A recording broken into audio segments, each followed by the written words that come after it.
I predict it 2-1. Unfortunately, I'm not really usually wrong when it comes to football predictions, and I wasn't wrong tonight. It's finished. Hearts 1, Celtic 2, and I guess you could describe this game as a game of two halves, perhaps. I don't know if the second half was the same as the first. This review would be an absolute rant. It would be a meltdown, but as bad as we were in that opening 45 minutes, we did improve a hell of a lot in the second half. But to be fair, we couldn't really get worse in the second half. So we had to get better based on the first half performance. There's a lot of things to take on tonight. A few injuries that I'm hoping are not serious.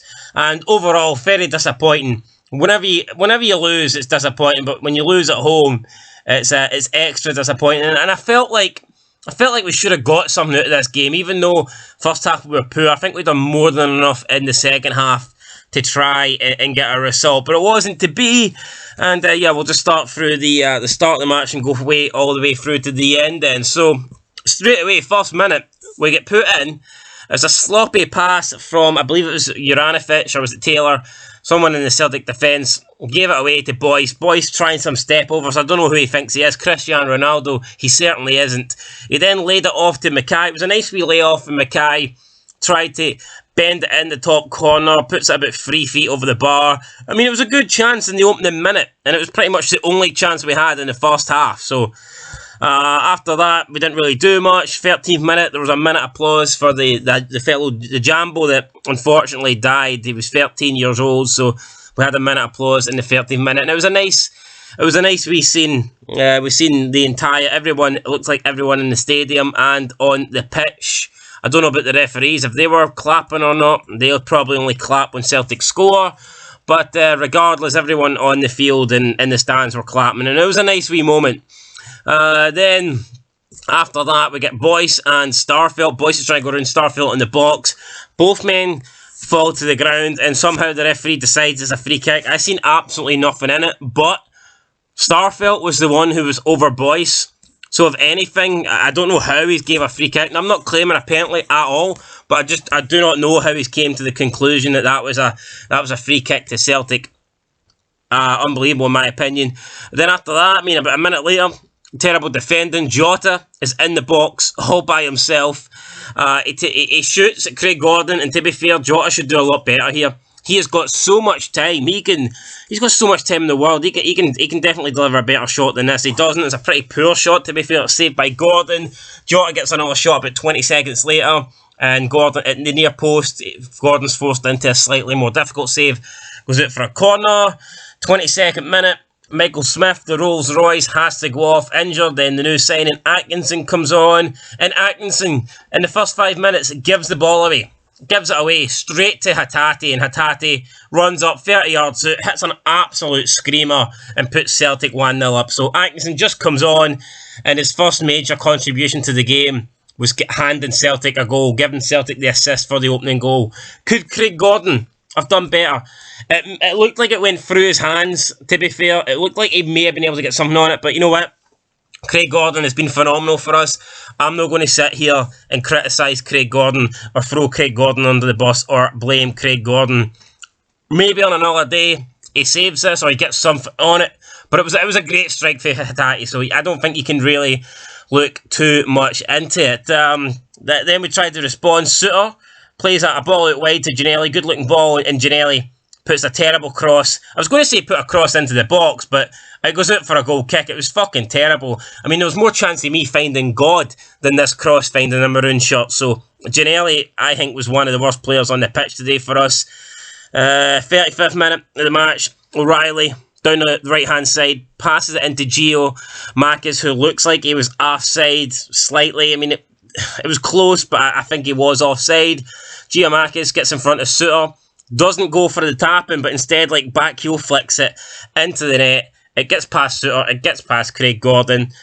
It looked like there was a possible handball as well in the build-up, but it wasn't given, and Celtic at this stage have a 2-0 lead, and they go into the break.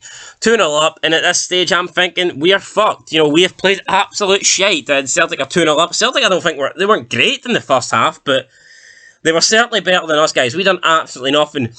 Our front three in the first half, man, they have to hang their heads in shame. I don't know who was worse at the three of them, but they were all equally shit. They were fucking terrible. We start the second half. Kingsley's giving the ball away. Suter again with another block, and Suter was good here. I mean, we can say he's a traitor, we can say he's this and that, a Rangers player. You know, he's betrayed us, but Suter was good in this game. So many crucial blocks, and thankfully due to him, I think he kept the game at 2-0. I mean, he was making tackles, he was making blocks, he was putting his body on the line. I don't think, I think a few people have questioned his commitment for the rest of the season. We can definitely say he's not committed to Hearts because he's leaving.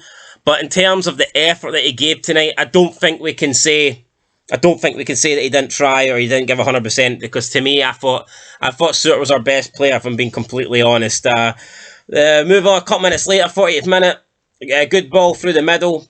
Boyce plays Mackay through. I thought this was our best move of the entire match. Mackay's just at the edge of the box. We think whip a good ball in, get a good ball in, try and pick someone out, and he plays it straight into Joe Hart's hands. So again, Barry Mackay, I thought was shocking. I like Barry Mackay, I think he's a good player, but in this game, he was absolutely shocking. So, then 53rd minute, I get a free kick. We send it into the back post. Suter manages to head it down into the box. There's a bit of a scramble in the middle. It falls to Devlin, who hits a shot just wide of the post, about a foot wide. This was probably our best chance of the match to get back into it, so we couldn't. Still 2-0 Celtic at this stage.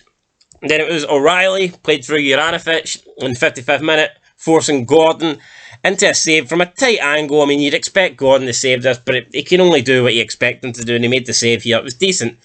Then Gordon, a few minutes later, made another save from Jota. I mean, Gordon was pulled into it. He had to make quite a lot of saves, but at the same time, I felt like he didn't have to make any spectacular saves. The saves that Gordon made in this match are saves that I think you expect a keeper of Craig Gordon's quality to make, and thankfully for us, he did make them, and he didn't allow Celtic to get any further ahead. We brought on Sims and Berry.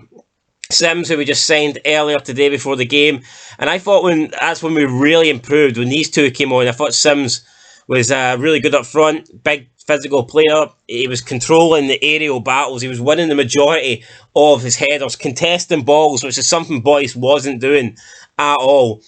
So Sims was filled, I thought, in the challenge. 62 minutes when we scored, I thought Sims was fouled. Referee didn't give it the ball. It falls to Mackay. Mackay hesitated. Eventually, it played through Boyce. He found it was a nice pass. It was the best thing Mackay done. It was probably the only good thing Mackay done. He played through Boyce into the box with a decent pass through the defence.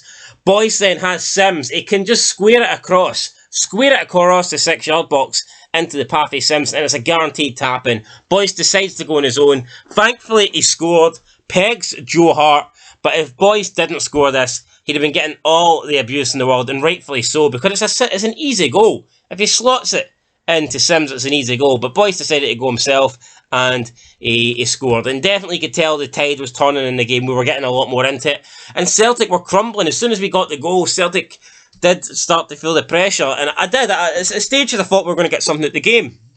Halkett then later, but 5 minutes later, good run for Halkett, plays in Gary Mackay-Stevens. He tried to find Sims, couldn't pick him out. Ball was clear for a corner. The corner came in. Sims won the header, but could not keep it low enough, and it went over the bar. So, I mean, it was another decent chance there. Later on, the ball comes in again. A couple minutes later, Bitton handballs it. O'Reilly handballs it. I thought the handballs were a bit harsh. If I'm being honest, they looked a wee bit harsh. But Bitton's hand was up in the air, so I guess you could say it's an unnatural position. But the ball hit him from behind, so he didn't even see it. He had his hands up, and the ball just hits the back of his hand.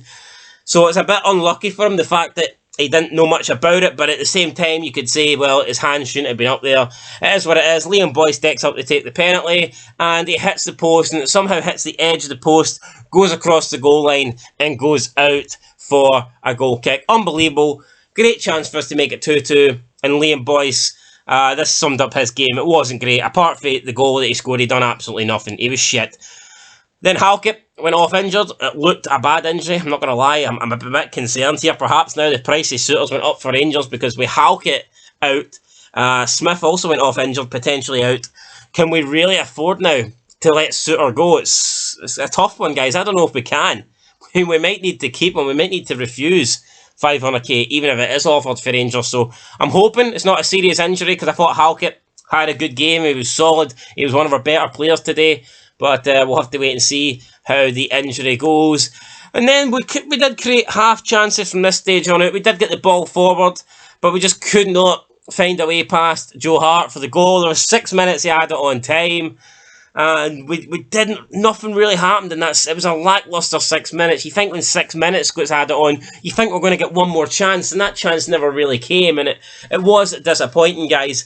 And in the end, John Souttar launched the ball up to Barry Mackay. It's well over him. We managed to get the ball back. Long throw.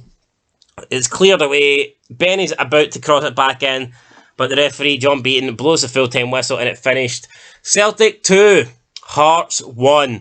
And that is it, guys, for your match review at Tynecastle. I'm disappointed with the result. Very disappointed with the first half performance. But at least I can say we showed a bit of fight in the second half. It was encouraging what we've seen in the second half. But it's just a shame that we had to waste 45 minutes and basically gift Celtic a 2-0 head start. Because what we've seen in the first half certainly was not good enough. So yeah, disappointed with the result, disappointed with the first 45, but like I said, the second 45 was good, and I was impressed with the debut of Sims. I thought it was really good, so I'm looking forward to seeing more of him in a maroon shirt as a Jambo. And yeah, guys, that's pretty much it. I will be doing a player ratings and manager ratings and all that good stuff. That will probably be uploaded in the next 20 to half an hour, so stay tuned for that. But this match is finished. Celtic 2, Hearts 1. Celtic then stay 4 points behind Rangers. I think we've dropped a few points on the teams behind us. Motherwell drew with Hibs, so both of them have gained a point on us. But we still have a healthy lead in third place. No need to panic. Things are still looking good for us. And it's not long now before the Edinburgh Derby. So yeah, we just need to try and get back to winning ways for that one. And yeah, guys, that will be, I believe that's next Wednesday. So yeah, looking forward to hopefully we bounce back with a win against Hibs.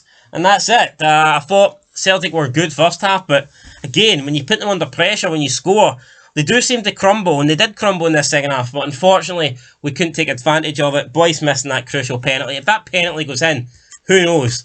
Maybe we go on to win it 3-2 even. We'll never know. What we do know is it's finished Hearts 1, Celtic 2. That's it, guys, for Scotland TV. Make sure you like, subscribe, comment.